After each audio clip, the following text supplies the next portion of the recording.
Welcome back, whisky fans. Laphroaig 10 cask strength. As I said before, it really is one of the utmost highlights of the whisky calendar for me.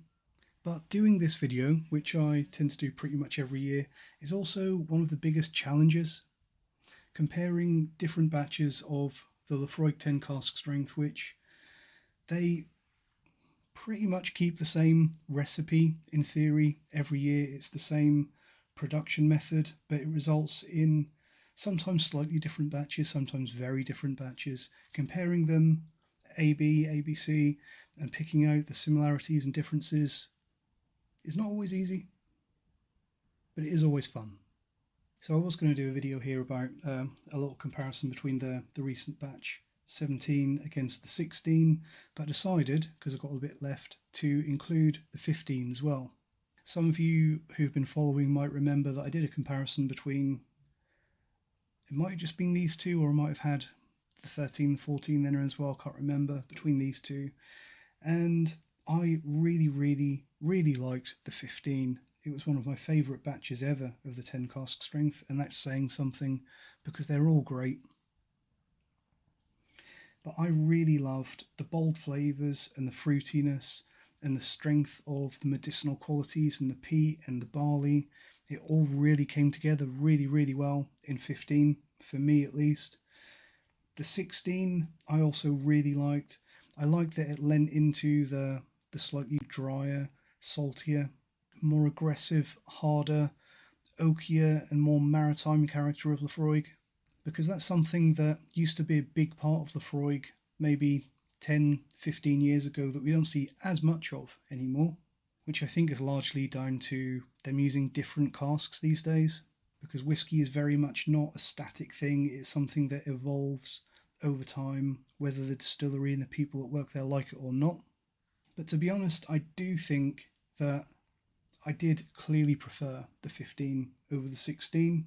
So I've got some whisky poured out from 15, 16, 17 in the glasses in front there. So let's compare these two previous batches to the new stuff and see how it compares. It's probably worth holding up the physical packaging presentation as well. I know some people get a little bit frustrated that it takes me a while to get to the glass, but I think it's important. Whisky is a tactile experience, and that experience includes the label and the packaging. It's all part of it, and a lot of us love it, and I love it. So I'm going to hold those up because we have had quite a drastic rebrand.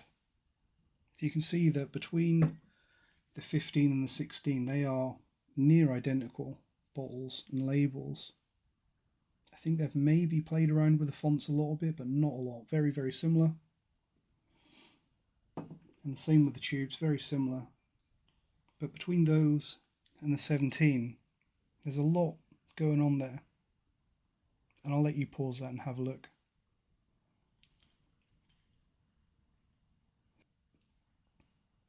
It is really surprising that Laphroaig, possibly more so than any other whisky brand, they have had a very similar theme to their presentation and packaging for decades. The whole white, black and green, sometimes red, they've really stuck with that for a long time, and the label and the fonts, they're all very similar to what they were 40 years ago and probably before that. But perhaps more surprising than that, than the fact that they are so similar to how they have been for a long time, is the fact that they have changed very subtly dozens of times. Anyway, that's enough about packaging. Let's have a look at how we're going to do this. I'm going to have the lower batch number in my left hand because that's how my brain works, and I will get confused otherwise. 16 in my left hand, the new 17 in my right. So let's have a little sniff of the 17. So, as per described, as per experienced in my review of this whisky that I put out very recently, it's a sweet and smoky, spicy, oaky, maritime, very punchy, medicinal, but very fruity side of Laphroaig. Textbook, heavily peated Islay whisky. So let's compare this AB to batch 16. So this is last year's version.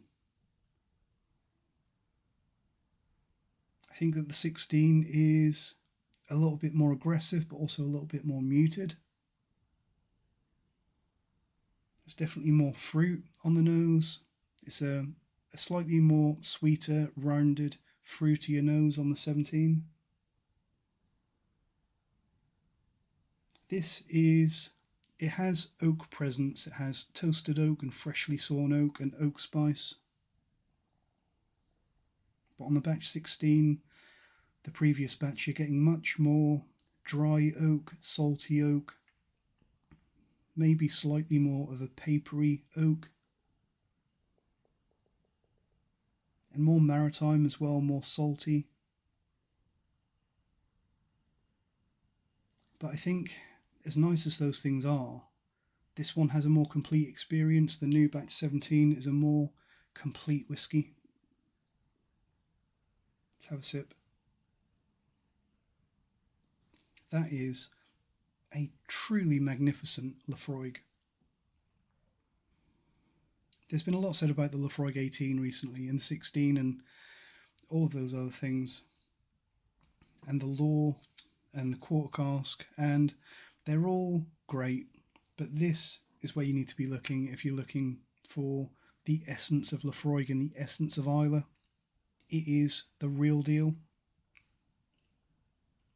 So on the palate, very fruity. I'm getting quite a lot of cherry and just rounded, sweet fruitiness, as well as really heavily peated malt.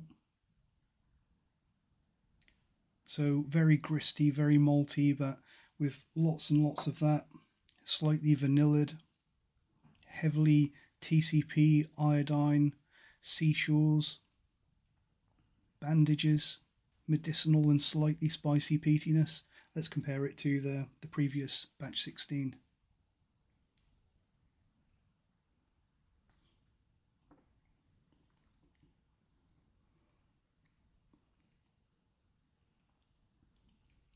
Again, I think that the flavour is a little bit simpler, still fantastic, but slightly simpler on the flavour, slightly more muted, drier, slightly more aggressive and harder, saltier, salty oak, salty on the finish, very salty on the finish.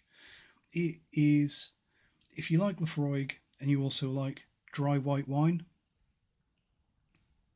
maybe even gin, I think that the dryness and the maritime qualities and the salinity and the dry oak one on this will appeal to you.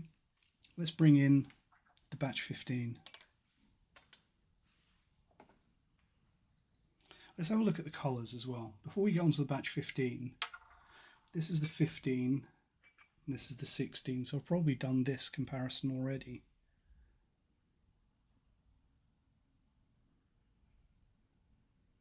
I think very similar colours. Comparing the 16 to the 17, as I said before, I think that the batch 17 is a shade darker. Fill level on the glass doesn't help there, but I do think that the 17 is a little bit darker. Let's bring the batch 15 in.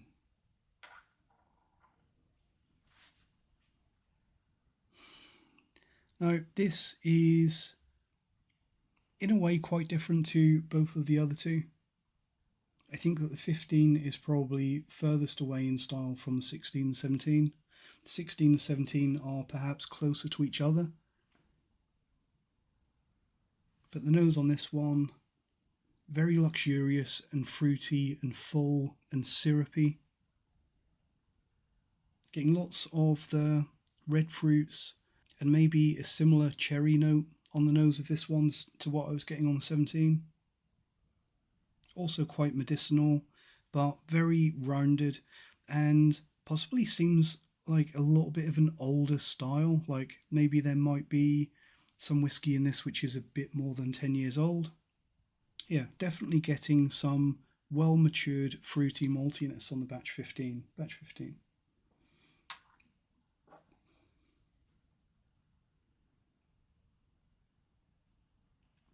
Batch 17 definitely has more oakiness, drier, more maritime notes, harder oakiness.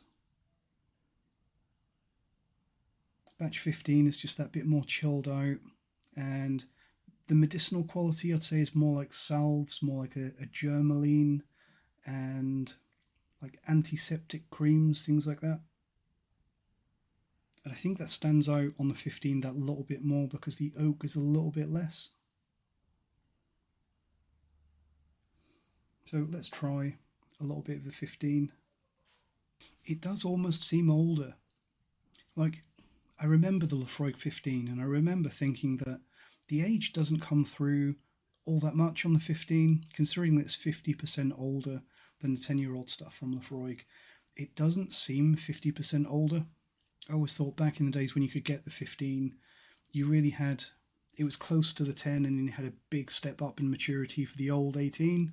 But this batch 15, it does seem like it has that well-developed, well-matured maltiness that you would expect in a whiskey a little bit older. I think it has a little bit of extra complexity, a little bit more of those fruity estery notes that you get in slightly older whiskey. I think that it's a more complex and possibly slightly more interesting and dissectable whiskey, definitely than the 16, and probably a little bit more on the complex side than the 17 as well. But I think that the thing about the 17 is that it's not that far behind. It's like the 15, the 17 is a very complex and complete and well-developed and interesting whiskey, excellent balance and complexity, but it also has a similar level of power and ferocity to what you get on the 16.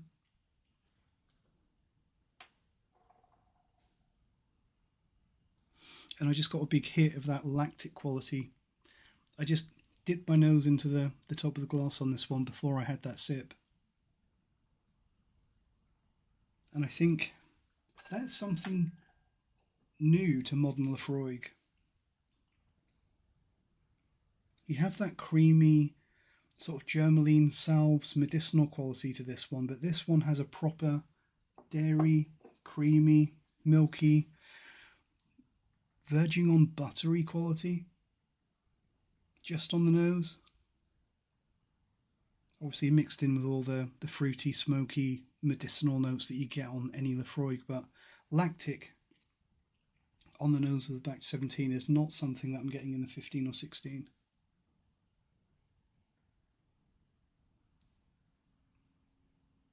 I do think that out of all these three, I think that the 17 is probably closest in style to the 16, but it's really very much in the middle of the batch 15 and 16. The 15 with all the fruitiness, the 16 with all the dry, salty oak. The new 17 is, it's kind of 3/4 batch 16 with a big dollop of the fruity, estery, well-matured notes that you're getting on the 15. And I really loved that 15. I think it was probably by a fair margin one of the best batches of Laphroaig 10 cask strength for me, because it just had the whole package. It was the real deal. It wasn't one-sided as the 16 could be at times. It was really a very fruity and complex and just well-made whiskey. And the 17 has that too, but it just has a little bit of everything that makes both of these two great. Lactic, creamy, fruity, cherries, maybe a little bit of orangey malt coming through as well, a little bit later on. Really quite salty, dry oak, sea air, wood smoke, bonfire, seashores, peated malt. It's like it has the smell that you get on the malting floor if you go to Laphroaig. Just all of those wonderful things. And as everyone says about Laphroaig, if you get a good Laphroaig matured in bourbon casks, especially these 10CS, it really gives you a sense of the place of Islay. It has that magic word that the marketers all like, terroir. It really has a sense of the place and the fingerprints and DNA of the landscape and the people that make the whiskey in the flavour profile.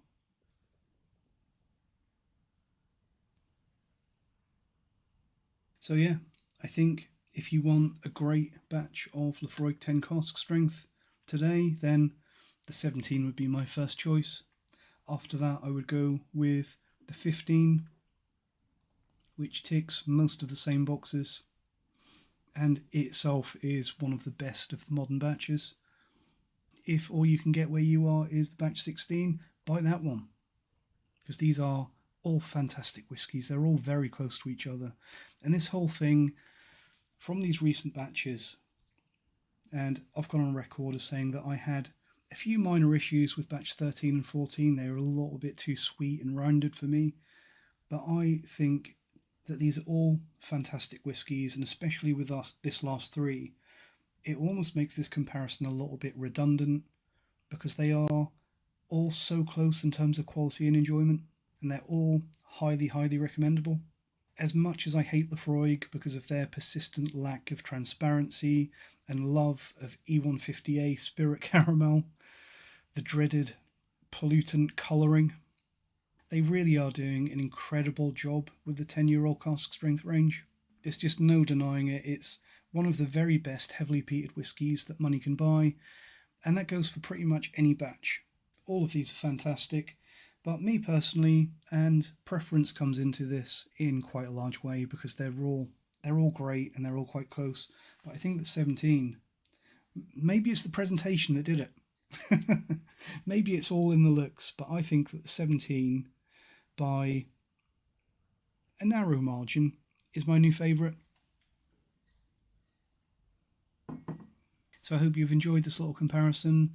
If you've tried 2 or all 3 of these, let me know what you think. I'm going to go off and tidy away the contents of these glasses.